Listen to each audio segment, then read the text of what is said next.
Breaking news आ रही है Israel के पड़ोसी देश लेबनान से, जहां गाजा के अस्पताल पर इजराइल के हमले से भड़के फिलिस्तीन के समर्थकों ने बवाल कर दिया है। हजारों की संख्या में फिलिस्तीन और हिजबुल्लाह के समर्थक लेबनान की राजधानी बेरूत में अमेरिकी दूतावास के पास इकट्ठा हो गए। प्रदर्शनकारियों ने अमेरिका और इजराइल के खिलाफ नारेबाजी की। तोड़फोड़ के बाद वहां आग लगा दी। हालात बिगड़ने के बाद अमेरिका ने अपने नागरिकों को तुरंत लेबनान छोड़ देने की सलाह दी।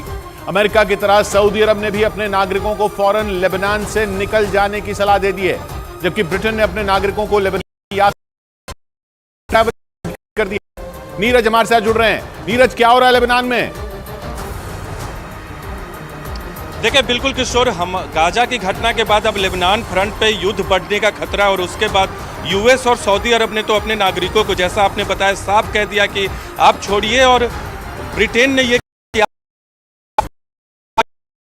उस देश को छोड़ने पर विचार करे। तो एक तरफ साफ संदेश दे दिया गया है तीनों देशों की तरफ से कि जिस तरह से मिडिल ईस्ट में इजराइल और गाजा के बीच डेवलपमेंट हो रहा है वो एक बड़े युद्ध की शक्ल ले सकता है, खासकर इजराइल के उत्तरी फ्रंट पे लेबनान के साथ और हिजबुल्लाह के साथ। इसलिए वहां तीन देशों ने अपने नागरिकों के लिए एडवाइजरी जारी की है।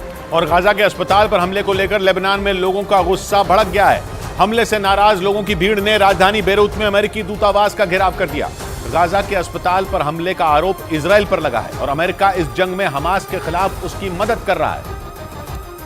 और इसीलिए लेबनान की राजधानी बेरूत में फिलिस्तीन समर्थकों ने अमेरिकी दूतावास के बाहर प्रदर्शन शुरू कर दिया, जिसमें बड़ी संख्या में उसके समर्थक हाथों में फिलिस्तीन के झंडे लेकर प्रदर्शन करने पहुंचे। इस दौरान उन प्रदर्शनकारियों ने दूतावास का गेट फांदकर अंदर जाने की कोशिश भी की। वहां से सामने आई तस्वीरों में कुछ फिलिस्तीनी समर्थक दूतावास के गेट पर दिखाई, उन्हें रोकने के लिए वहां की पुलिस पर पानी की बौछार करती दिखाई दी, लेकिन इसके बाद भी प्रदर्शनकारी पीछे नहीं हटे, जिसके बाद उन्हें तितर-बितर करने के लिए सुरक्षा बल ने उन पर आंसू गैस के गोले दाग दिए, जिसके बाद वहां भगदड़ मच गई। हमास के खिलाफ जंग में अमेरिका इजराइल के साथ खड़ा है, इसलिए फिलिस्तीन समर्थकों ने अमेरिकी दूतावास को निशाना बनाया।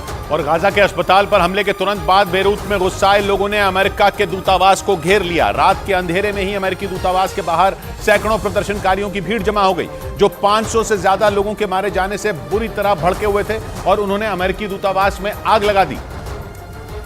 और हमले से भड़के लेबनान के लोगों ने राजधानी बेरूत में अमेरिकी दूतावास को निशाना बनाया। वहां से सामने आए एक वीडियो में एक प्रदर्शनकारी वहां फिलिस्तीन का झंडा लगाने की कोशिश करता दिखाई दिया, जिसके लिए वो दूतावास की दीवार पर लगी कांटेदार तारों पर चढ़ गया, जबकि इस दौरान सैकड़ों की संख्या में फिलिस्तीन समर्थक नारेबाजी करते रहे। प्रदर्शनकारियों को जब वहां की पुलिस रोकने पहुंची तो वो पुलिस से भी भिड़ गए, जिसके बाद पुलिस को प्रदर्शनकारियों को तितर-बितर करने के लिए आंसू गैस के गोले छोड़ने पड़े। इसके बाद भी वो लोग सड़कों पर डटे रहे, इसलिए उन्हें दूतावास से दूर हटाने के लिए पुलिस को उन पर पानी की बौछार भी करनी पड़ी। लेकिन बताया गया कि इसके बाद भी उन प्रदर्शनकारियों ने अमेरिकी दूतावास में आग लगा दी।